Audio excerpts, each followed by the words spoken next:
I believe what has to be done, and it seems to be present here by the number of seminarians that we are blessed to have in formation, is that the whole community has to nurture vocations. And every priest has to be a vocation director. That you asked about growing up, who inspired me? Well, the biggest influence upon me were the parish priests, and then supported by my own family. And I think families have to recognize how necessary and how essential the priesthood is to the life of the church, and encourage their sons to consider a religious vocation, if that be God's will. Often, when I would be asked, Bishop, we need a priest in our parish. We just our pastor has had a change. Whom will you be sending? And I always say I will do the best I can to make good provision for your parish. But may I respectfully ask you a question? When was the last time your parish sent me a seminarian? What is the parish doing to cultivate seminarians? We don't fall from the sky.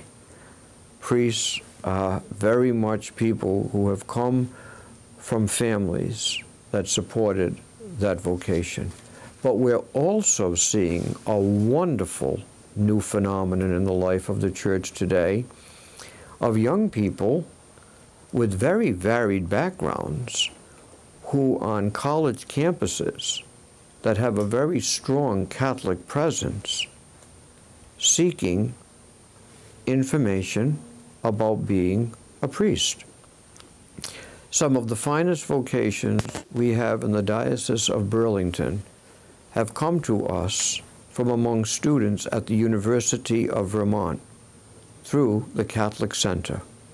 The Catholic Center is a very vibrant Catholic presence on a very diversified secular campus. But daily Mass is celebrated there.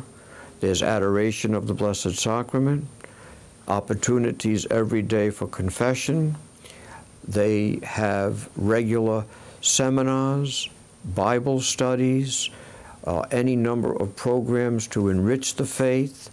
I would go to the Catholic Center at UVM maybe 5 to 7 times a year.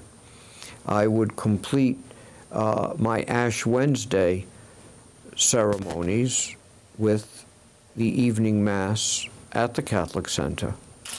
And the number of young people was very encouraging. But from that ambient, we have been blessed with wonderful vocations to the priesthood. I'm thinking now of another young man who went to Middlebury College, and because of an active Newman Center, he's now in his 3rd year of theology.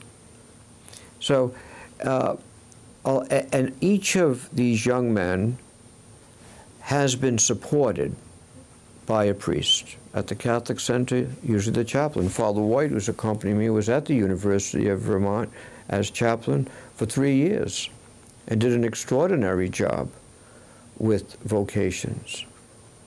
But we priests, and I still consider myself very much a priest, we priests need to rejoice in our priesthood. Not in a haughty, arrogant sense, but truly be happy in our vocation and proud of the work that a priest does in uniting people to Christ, and see it as a vocation that is a privilege to serve the Lord and want to share that vocation with others. Candidates for the priesthood recognize happy priests, but they also recognize those that may be less enthusiastic. Enthusiastic, happy priests create vocations with the Lord, who is the first one who calls us to the priesthood. It's like a Catholic school or any school. When does the enrollment thrive? Well, we always do marketing. Everybody does marketing today. But who are the best ambassadors for a school? The students. When other students see students who really love the school they're attending, they want to go to that school. When that school is successful, they want to go to that school. So, I would say in this diocese, with the upswing, God bless the diocese.